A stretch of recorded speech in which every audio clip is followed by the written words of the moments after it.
Hello, this is Fritz-Ay says, and welcome back to Eden's Reach. So we just got done with a training session with Benji. Kind of went into Miles' backstory a bit. How he came from a small town, went to college with Dylan, and decided to pursue music. So our ear is starting to bother us, so we're going to go back to the infirmary and talk with Elly. Let's go ahead and see what happens. Alright.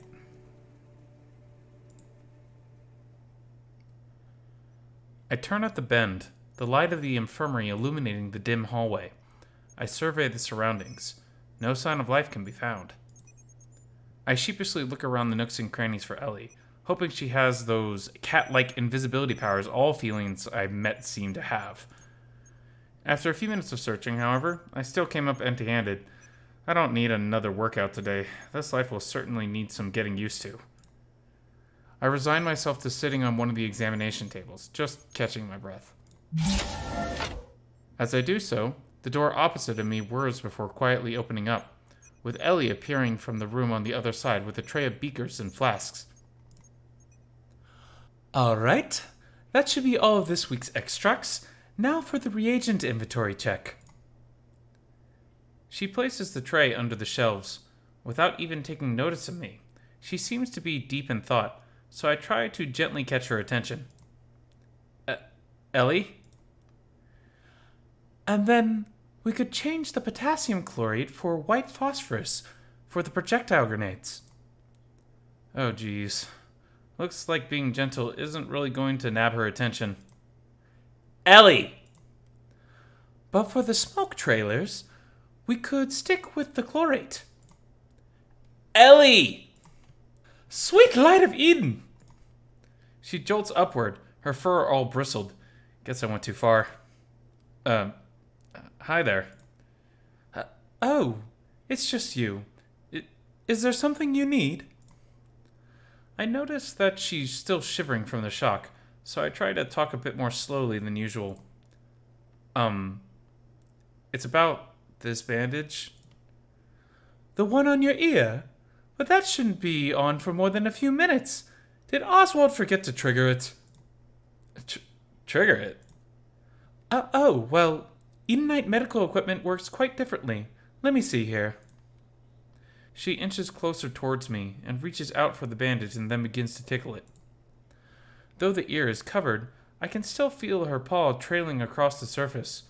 It starts making my ear twitch. What are you doing? Agitating the bandage. It's made of a polymer that releases spores, which then accelerate the healing process. Now please, try to stay still. She continues to trace her finger across the bandage. Then I start feeling a lot chillier. At first, it was as if a breeze started blowing at me. Then I felt my legs go numb. My hands then began to start tingling. My vision started to blur a bit too, with my head aching in tandem with it. Ugh. Right. The blood flow will start coagulating in the area, so you might feel some imbalances. It should go away after a little bit. Her trailing stops, and the bandage begins to fall on its own. The thread falls onto my muzzle, which Elly quickly takes and crumples before promptly disposing. She pulls herself closer to the wound and examines it thoroughly. Is it alright? It's healed, but... But what? I guess you just have to see for yourself. I blow out air in anxiety. I take out my phone and turn on its front camera to look. It seems fine except... A part's chipped off? It's just gone. What the hell? Why is it still chipped off? The bandage just accelerates the healing process, but it doesn't magically regenerate the body part itself. Oh, fuck. Everyone's gonna think I'm some sort of troublemaker if I keep getting shit like these. Well, Miles, it is a bit unavoidable in this line of work. I grimace at the thought of more scars like these. I mean, Oswald gets shit like this, and he comes out of it like a sexy beast. But as for me, well, I sigh before facing Elly once more. I guess it can't really be helped. Thanks, Elly. No problem, Miles. She surprisingly becomes quite flustered at my gratitude. I guess she really is just easily flushed. I thought she was like that only towards Benji, but now it doesn't seem like it's a specific thing. Then again, Benji constantly patronizing her on top of the constant antagonizing probably isn't helping either. Anyways, I stand from the examination table and start walking towards the exit. Going to go and see if I can... Wait! Elly sheepishly stops me. Miles, I require something that needs... Elly trails off at the last few words into a mumble. Needs what? As a... She continues to mumble to herself, and I just stand there in confusion. Your measurements. My what? Well, just come with me, please. I hesitate to go with her, skeptical about the direction she's headed. She seems to be inching towards the lab, and a part of me just feels squeamish to go in there, especially because of the impression I got from Alice's warnings. Can't you just get them here? Well, my scanning equipment is in there, so... An awkward silence follows. I suppose I shouldn't be giving Elly a hard time. Something tells me it'll be a lot more trouble than it's worth to upset Elly. I sigh in resignation. Fine. Let's go into your lab then. Elly's face relaxes with relief. All right. This way, please. Elly meekly points towards the door she came from, which makes my uneasiness resurface. I try my best to stifle it as I follow her, constantly telling myself that this isn't going to be as bad as it's starting to look. I wrap my arms gently around myself as the cat opens the doors and ushers me in. After the doors open, though, a surprising scent of fragrant flowers and other greenery overwhelms my nose. Ugh. I forgot that canings like you have a more acute sense of smell compared to others. Well, please allow yourself to acclimate to it. It's not the least bit harmful, I assure you. I just nod while rubbing my nose a bit. It feels like it's pollen season all over again. As soon as I enter, I immediately understand why so many varied scents are in the air. This entire place is filled to the brim with different kinds of plants in all shapes and sizes. Elly trails some of the leaves that she passes by as she heads into the direction of the smaller room, examining a few of the flasks and other containers. I stand there, extremely dumbfounded, and just stare blankly at all the plants. So, Elly? Wait a moment. Still calibrating the systems. More silence, only broken by the rustling of leaves, the continuous whirring of the machines, and the occasional clinking of glass. Elly passes by in quick bursts, taking a piece from a nearby leaf, then going under some counters, then stores a beaker or two in a sealed container. It's quite a mesmerizing sight, kind of like watching Dylan mixing drinks. I do wonder, how is he holding up? I'm gonna have to tell him that for the most part I'm doing alright. I'm just not sure if he knows of all these going on in his place of work. Miles, it's time for me to, My measurements? Yes, and for that you may have to... She stutters more, her face becoming more and more flushed. I raise an eyebrow at her, confused about what she wants me to do. Strip. Oh, fucking hell, no way. Strip. Why do I have to be... I'm sorry. It's just that I need to examine you in full. I try to hide my embarrassment, tugging at my clothes tightly as if that'll prevent me from ever stripping in front of her. Elly also seems to be shriveling up like me. She's definitely not comfortable with this either. I sigh once more, immediately understanding one thing. If we both want to get this over with, I just have to comply. Alright. Really? I begin to take off my shirt and pants. I try my best to expel every single embarrassing feeling off my body as I slowly strip down to my underwear. To my surprise, Elly seems unfazed by it, remaining as timid as she normally seems to be around everyone. She continues to wait expectantly for me to get into my birthday suit. I just have no choice in the matter whatsoever. Taking a deep breath, I take off my underwear in one swift motion, my sheath in full view. All right, this way, please. She ushers me onto a lit platform. I try to shimmy my way through the tight space that is her lab.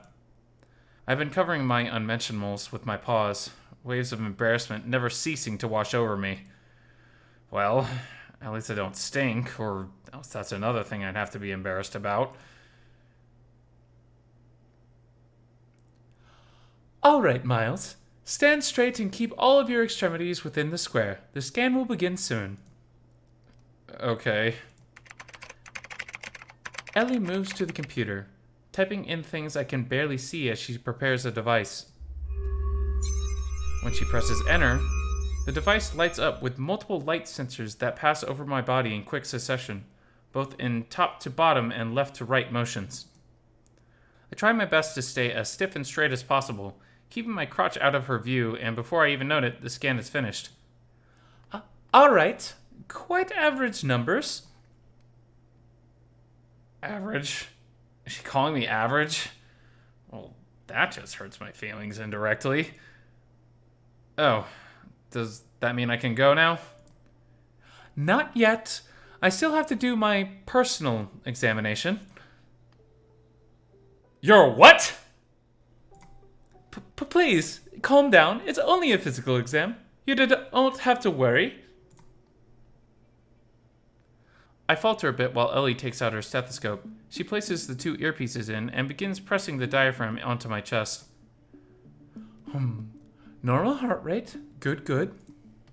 That's weird. Elly only gives me a passing glance before continuing to push onto my chest. All right, please turn around. I'm not sure I want to. Elly doesn't hesitate. Instead, I hear her pressing a button that spins the platform, revealing to her my backside. Aha! She presses down with the diaphragm again, but in a different location on my back this time. Now, take a deep breath for me. I hesitantly do so. She's quick to take the stethoscope off after she's done. I turn my head to face her, feeling completely violated. Is it finally over? One more thing. Can you please take your hands off your sheath? I gasp loudly. No way. I immediately curl up in an attempt to cover what's left of my dignity, to which she reacts by just staring at me wide-eyed. Miles, please, just let me take a quick look. I just need a second or two. It'll be quick, I promise. I can't. Elly sighs to herself. Just a glance, please? She looks at me with pleading eyes, and I do have to admit, they're quite effective. I start actually feeling bad. I may be giving her too much of a hard time. She doesn't seem to be deriving any sort of pleasure or joy out of this experience any more than I am. Am I being too selfish? I begrudgingly do as she says, slowly revealing my sheet to her. Just like she says, it took only a few seconds of glancing at it before signaling me to cover it up again. See? Just a quick glance, that's all. How many times do I have to do this? Elly moves her bangs as she studies the results on her tablet, after which she looks back at me.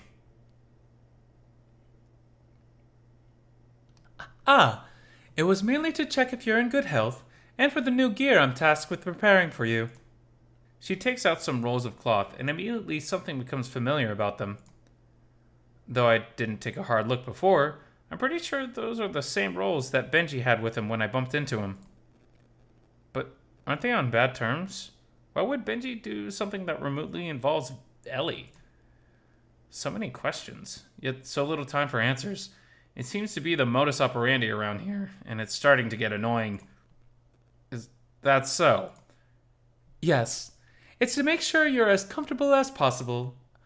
I'm aware you're quite uneasy in our base as is, so I simply... She trails off again, Seems like she doubts herself whether she's doing a good thing or not. She certainly reminds me of someone, a guy that Dylan would often scold back in college. Why am I beating around the bush about it? I know he was only setting me straight. I feel like I'd be more comfortable with him here. He knows me best, after all. Uneasy, huh?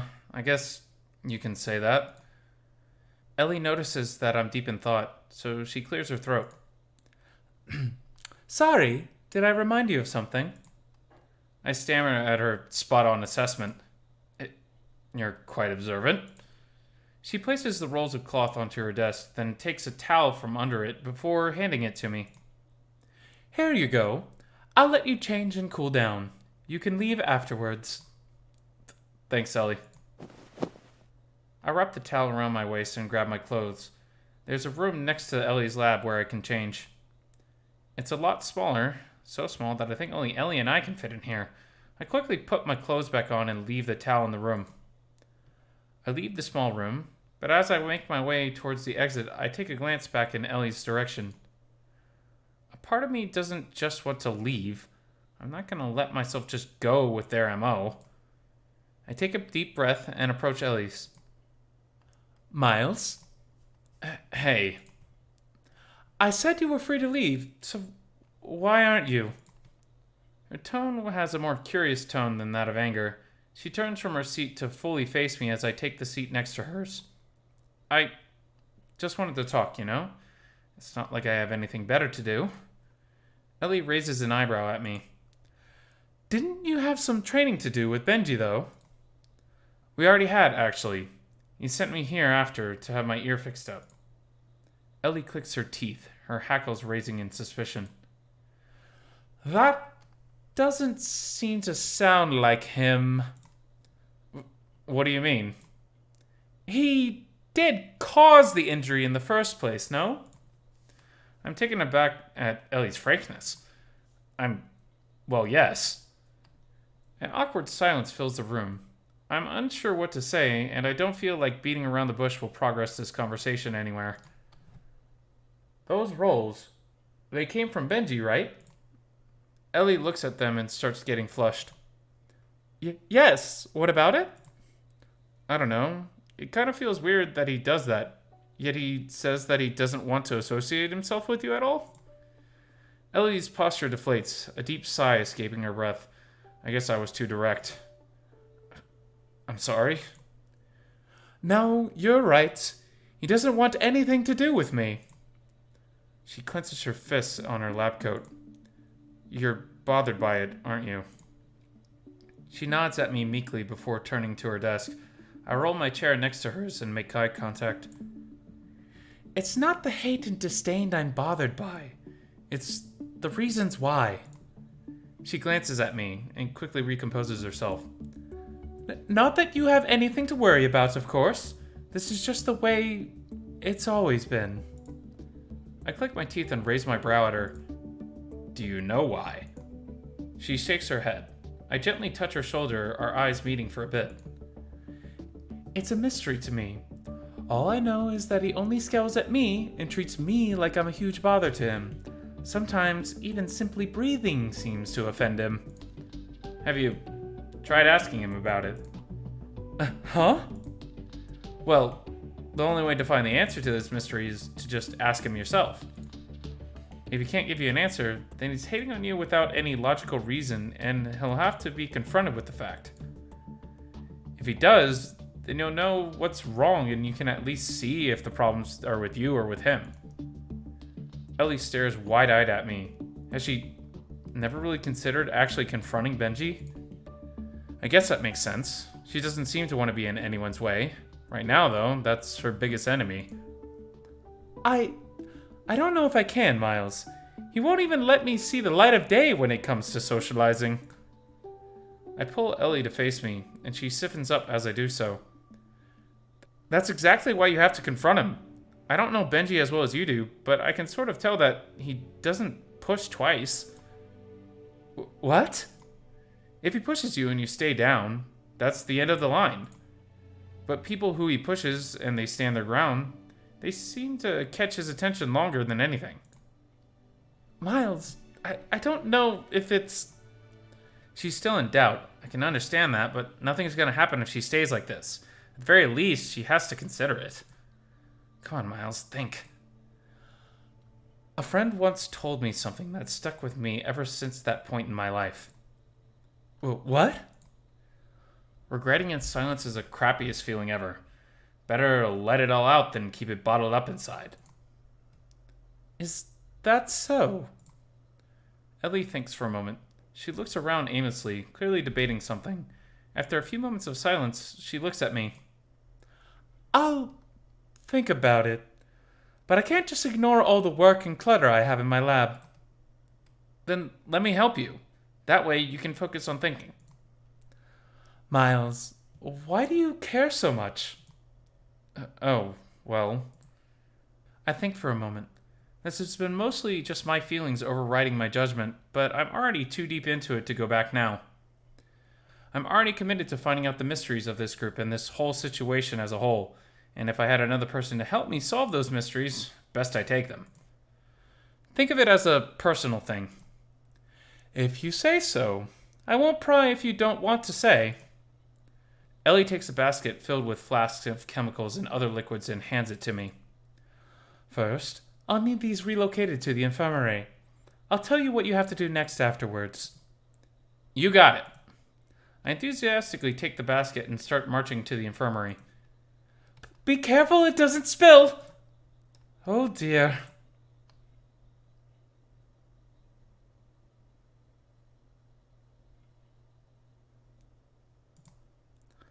Later that day.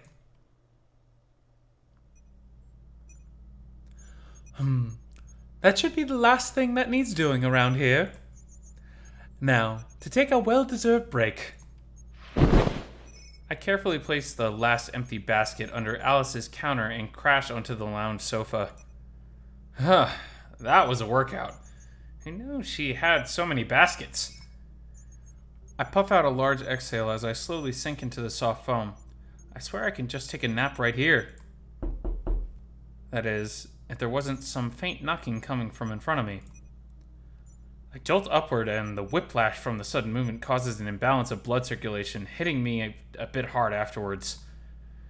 I take a moment to wait for my vision to return to normal, but as soon as it does, I see Oswald leaning on the doorframe, a smile plastered on his face. Oswald! Hey there.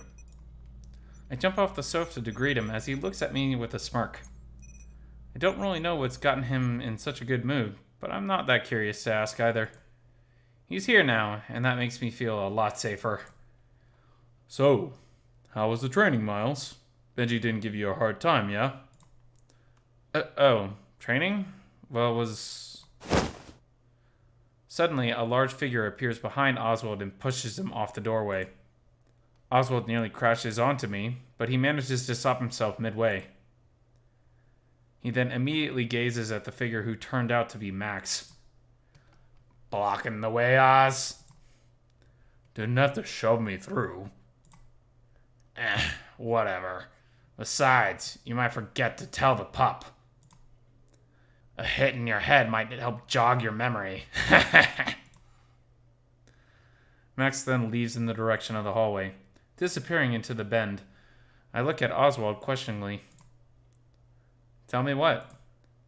Oswald blinks at me for a moment before lighting up in realization. Oh yeah. I told Dylan about your situation. My situation? Oh. Yeah. I told him that you were alright and that you were bunking with me. I give him a suspicious look. Wouldn't that be a bit concerning from his point of view? Oswald thinks for a moment.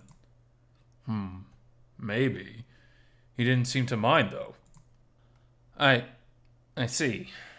Does Dylan know about all of this? I gesture all around me. Slight surprise forms on Oswald's face from that question. He tugs on his collar afterwards, exhaling in a large puff of air. Not really. Well, not at all, I hope. Well, I guess that makes sense. Oswald places his paw on my shoulder. Don't worry, Miles. The less people who know about this, the less people that'll be hurt because of us. That doesn't really ease my conscience. The wolf sighs as he lets go of me. I had a feeling it wouldn't. Just please, stay strong for us, yeah? I take a deep breath, giving Oswald the best smile I can. All right, I will. For the team. Oswald nods, walking towards the hallway to the rooms. I need to get changed. Talk to you later, yeah? I nod at him, and off he goes to his room. A little bit after he disappears from my view, Benji exits from the same hallway. Oh, Miles. Figure you're the first thing the wolf sees to have a grin like that plastered on his face. He walks towards me in a rather relaxed manner while sporting a mischievous smirk. I sit back down on the sofa and recompose myself before facing Benji. Hello to you too, Benji. What do you mean by a grin like that? Benji chuckles, crossing his arms as he strokes his chin. Well, you're a quick study, so I doubt you need my input to reach a verdict. Is that so? A second opinion wouldn't hurt. True, but I'm interested in a solo conclusion. I laugh Benji's remarks off because he's right. I am smart enough to know what he's insinuating. It feels a bit too convenient and weird that he's so happy around me. It doesn't help that that's the only lead I've got on the guy. Alright, I'll keep you posted. Only if I ask for it, of course. As Benji and I continue our playful banter, Alice walks in with Elly. Alright, that makes 4. Where are the last 2? Back in their rooms changing. Should be here any minute now. Alice nods, tapping Elly on the arm. The cat quickly walks to the corner opposite where Benji and I are. I wonder if she's done making up her mind. It's only been a few hours since I asked her to think about it. Hey, Benji. Mind if I have a minute? Not at all, darling. Just come with me. Ha ha! Of course, of course. Benji turns to me. Why don't you keep her company? Girl's a disappointing mess. I stifle my slight annoyance at Benji and nod at him. He's really hell-bent on keeping Elly at arm's length, huh? I walk towards Elly, and she's clearly shaken by Benji's presence. I hope it doesn't affect her decision. Hey, Elly, you doing okay? Elly looks at me briefly before recomposing herself, but keeping her hands clasped still. I'm all right, Miles. This is just my homeostatic reaction to his presence. What? Force of habit. Anything I can do to help? No. I just have to get used to it. Then I'll be back to normal. All right. Let me know if you need anything, okay? I nod to her before turning to sit back on the couch, but the sound of her stuttering stops me.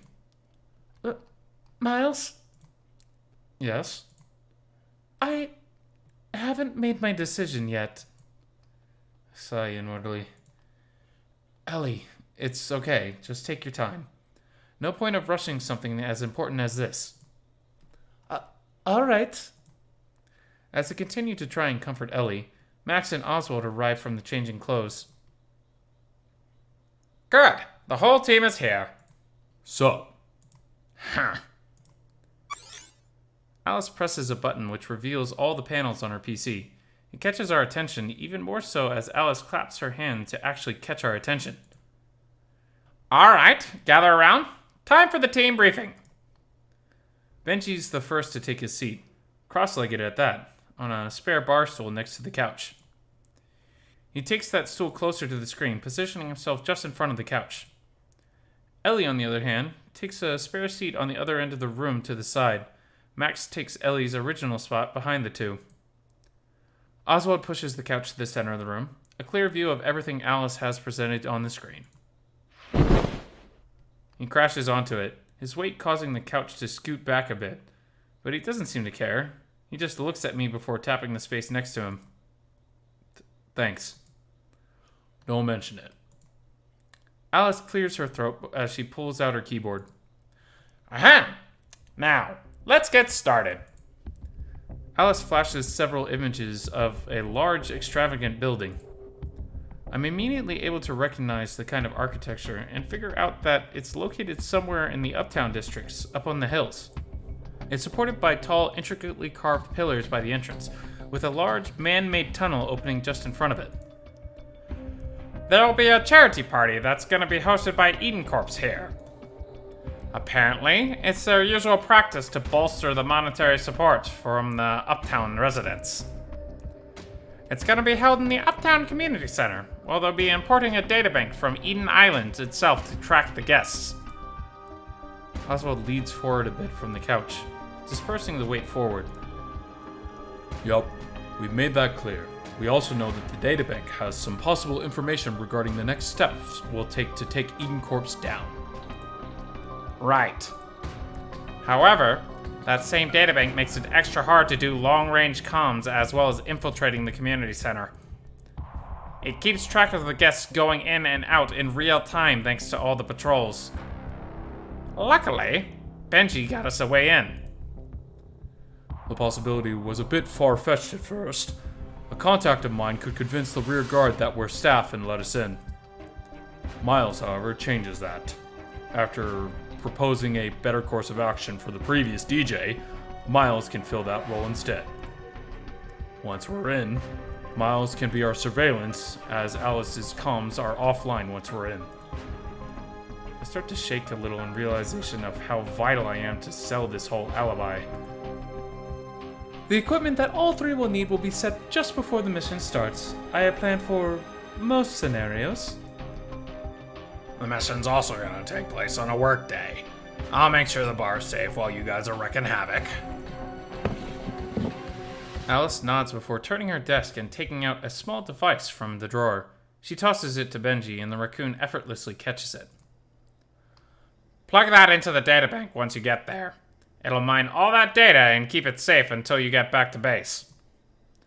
Alice turns back to the panels again, switching the images from the schematics of the building to 5 profiles. They all seem to have code names in place instead of actual names. Also, I've got some bad news. Before last mission's comms went dark, the ruckus that we caused got the Omega Squad's attention. Omega Squad? What's that? It's Eden Corps Elite Task Force. I've got no leads to their actual identities, only some code names. However, one thing's clear. The reports I have say that they're unlike any normal soldier in any military force on the planet, each of them defying at least one of the natural laws of the world. Alice's grip tightens on her keyboard a bit, clicking her tongue as she lays each incomplete profile that she displays on the screen. They're all very dangerous, and at least one of them might very well be in the charity party. I've also heard that there's some hired muscle there too, and they're all packing heat. I hope that whatever happens at the party doesn't tip them off and cause a gunfight. Oswald, Benji, Miles, be careful. Benji scoffs while lightly stroking his fur. I exhale with a shaky breath, unable to stifle my uneasiness from the whole mission now. Hired muscle and some enigmatic super soldiers? You gotta be kidding me. It should be fine. It's only some Richie party. The databank's probably in the storage facility of the center, and those pompous idiots aren't gonna set foot in that dingy place. Still, if anything goes wrong, we'll handle it. Oswald appears to say it to Alice, but his gaze is on me. Is he trying to reassure me? Right. Let's get to it, Midnight Sun. Everyone nods without hesitation. Elly is the first to stand and return to her lab after the briefing. Alice returns to working on the panels, and Max stretches a bit after leaning on the corner for a while. Best rest early today. Still have some training to do. Max turns to the hallways afterwards, leaving me with Oswald and Benji. Benji leaps off the bar stool, facing the two of us. All right. You're taking over his hand-to-hand combat training tomorrow, right? I raise my eyebrow at Benji, looking at Oswald afterwards. Hand-to-hand combat? Keeping yourself skilled in both close and long-range combat is the best way to keep yourself alive. Luckily, excelling in one can also do that. But that's all a case-by-case basis. Your skills are just one big wild card, you know? So, you're trying to see where I'm good at. Is that what you mean? Oswald nods enthusiastically at me, which is admittedly quite endearing. Suddenly, some ringing comes from Benji. The raccoon's also surprised by it as well. Ha! It's from Ray. Hold on, let me answer this. Benji takes the call, leaving Oswald and I alone to talk a bit more. Oswald looks at me rather gently, his gaze neither too intrusive nor too aloof. He pats me on the back, fully grasping my attention in a heartbeat. Come on, Miles. Let's talk on the way. His other hand motions through the hallway, and I'm more than happy to oblige. Sure.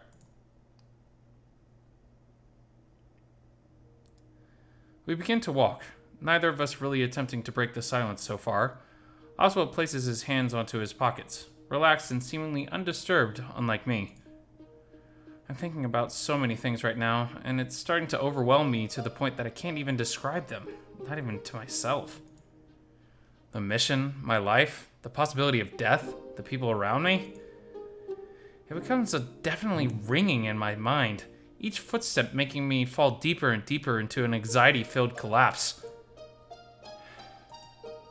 Then he speaks.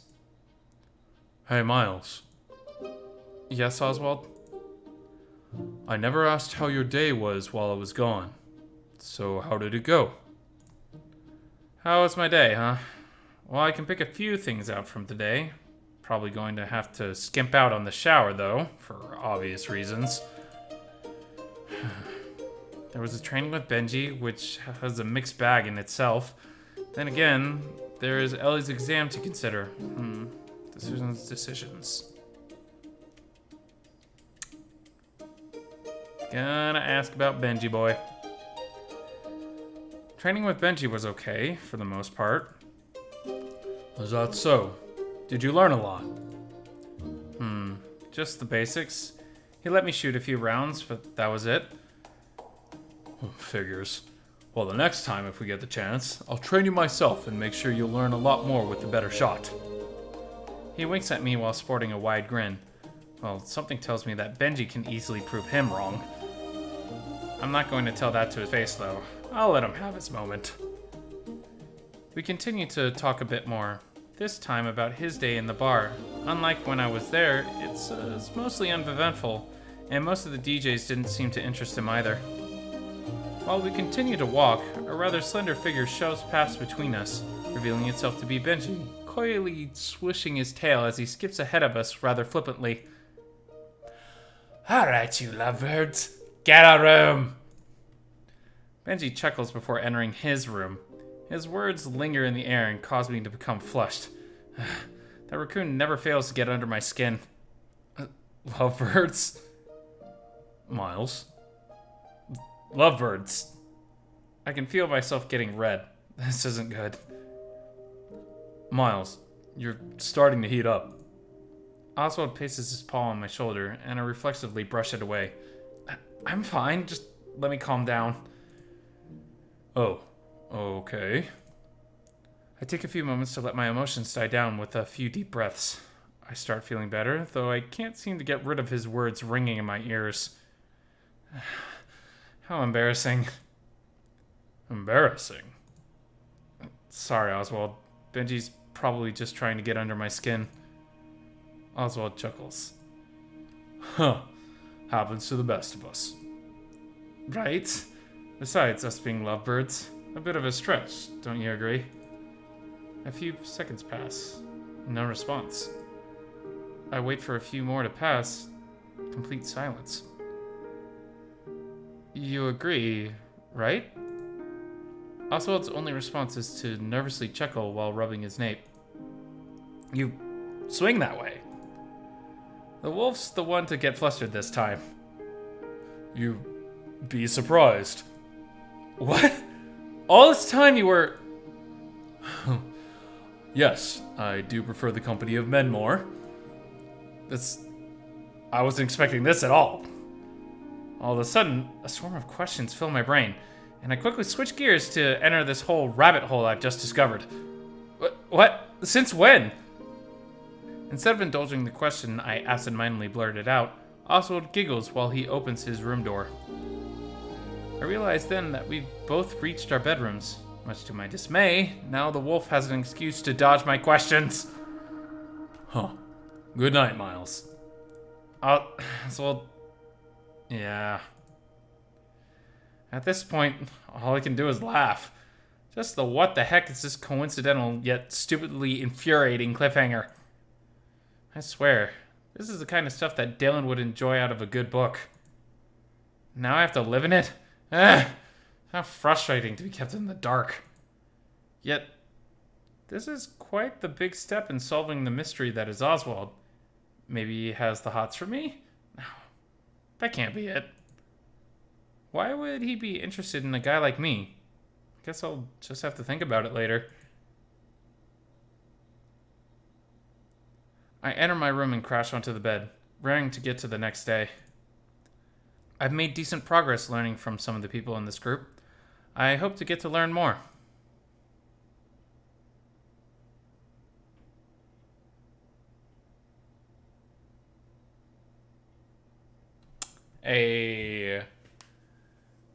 So we've reached the end of the current build. And I just want to say thank you to all the team. Ozzy Forward, Dark Mega, Fox Cop, Nima VA, programming done by Marcy Dragonwolf, art done by The Blind Ori, Wild Tapioca. Tapioca? Yeah. You guys are great. I had so much fun with this. I can't wait for the next build. And yeah, this has been Fritz-Ay Says, so everyone have a nice day. Ciao.